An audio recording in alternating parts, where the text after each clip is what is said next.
I don't know if I can say Carlos Ulberg earned a title shot with a win over Dominick Reyes in 2025, but I mean, with light heavyweight, you never know. It's a wild division and a really weird one, and he knocks out Dominick Reyes in a single round. That's all it took.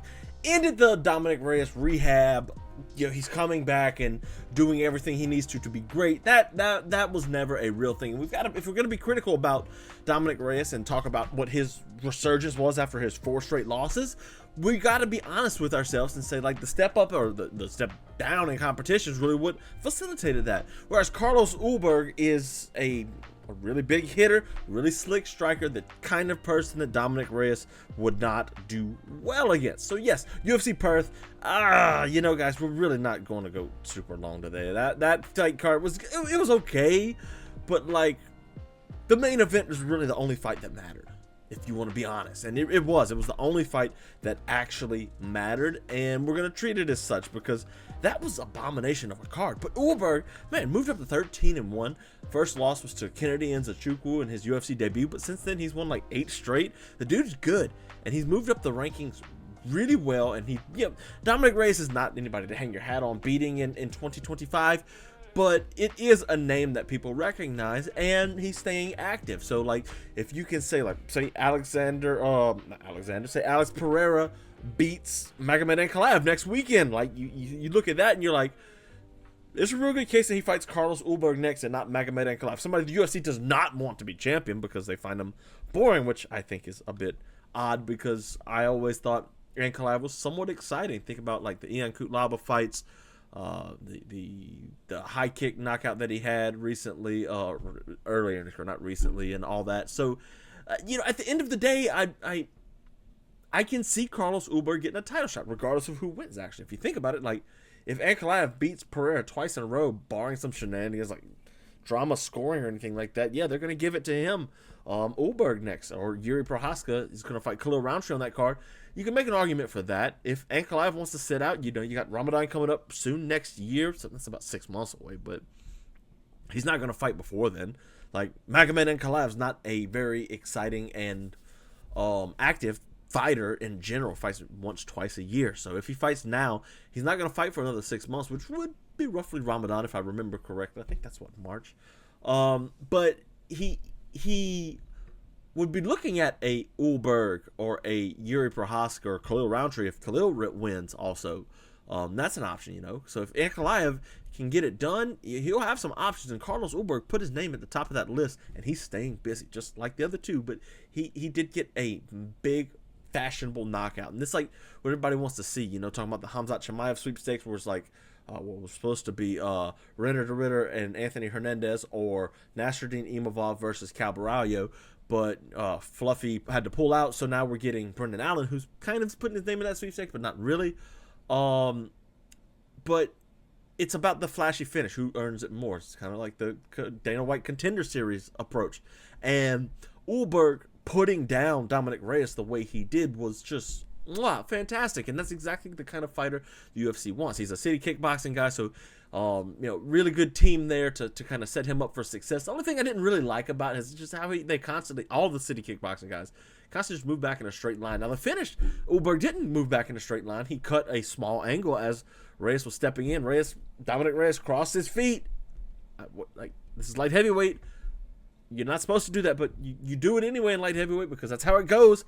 And sure enough, like the 1-2 straight down the middle, kind of turned it into a hook as he stepped off, put down Dominick Reyes. A little bit of ground and pound later. It was a really, really, really slick knockout. But like, it was weird though, because like Reyes is throwing these high kicks, the high kick that he always likes to throw, sliding off, and Ulberg just has the range almost immediately. It was really weird. And he was really making Dominick Reyes miss a lot of his early shots. And that was kind of the key to his success there. He knew the range because he knew where not to have Dominick Reyes touch him. And he starts off, throwing really good hooks to the body, really working the body, and then exiting out. He just a little bit too much for my liking. Kind of what got Izzy turned off against Nasruddin Imavov was just going back in a straight line, switching stances in a straight line. If you go back and do that, you constantly put yourself in danger of getting finished. Ulberg, though, you know, he fares well against somebody like an Ankalaev. I don't think he beats an Ankalaev because Ankalaev's also very good. I can see Ulberg leading the dance, unlike an Alex Pereira who didn't want to lead the dance against him in the first fight, which he's going to have to do this weekend. We'll talk about more of that later. But yeah, so good win for him. I think it was a not a name-making performance, but it was one of those performances that beats the boring allegations. Because, like, Ulberg does go to some decisions, but he fights smart. And, like, Volkan Ozdemir's a tougher fighter, so you can kind of give him credit for that. And Ulberg's harder to knock out. Volkan Ozdemir's harder to knock out than most light heavyweights are. So that's kind of him beating the old Carlos Ulberg's rumors, because he's really not. He's not boring, man. He's slick. He's a good striker. People want him to be this huge puncher, and he's not. He's a precise puncher, more like a Israel Adesanya was back in the day, without all the switching and stuff. He's more straight-laced, orthodox guy. So really good performance from him. I think a title shot's next for him. That's just my opinion, honestly. Elsewhere on this card, though, guys, what else we had? Jimmy Crute tried to do the Kratos ripping off Ivan Ursulan's head. It either was spine pressure or Ursulan just panic tapping in that. That was kind of one of a weird situation. Let's see here. Jack Jenkins. I actually like Jack Jenkins there. He apparently had some issues. I hadn't been following him, honestly. Gabriel Santos, he lost to rear naked choke and had some issues, I guess, medical issues. But now he's back. Raymond Tavares is not the greatest fighter. You know, the Shepe Mariscal verbal tap out from the arm injury. He's been in the UFC for a while. Why did I not know about Jack Jenkins? Wow.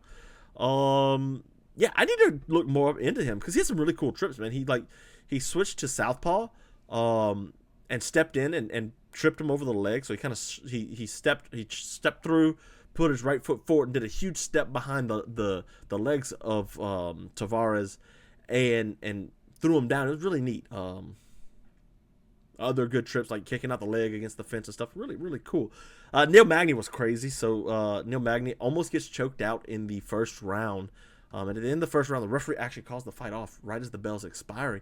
And he's like, Neil Magny's like, no, I'm not out. He was in a guillotine. He's like, no, I'm not out. Even though his arm was starting to go to the side. He's like, I'm not out. What are you doing? So the ref decides, oh, well, this fight's still going. And you got to keep going in that fight. That was a bad mistake by the ref, and no harm, no foul. But Jake Matthews goes in and has a really good performance against Neil Magny and then gets choked out, just like Neil Magny did to Mike Malott. When was that? That was in 24. He did that in Canada, too. That's twice in a row against the home crowd. But two wins for Neil Magny in a row. That's really good to see, considering the ups and downs he's had. Tom Nolan got a good win over Charlie Campbell. Nolan's good. He survived the fire.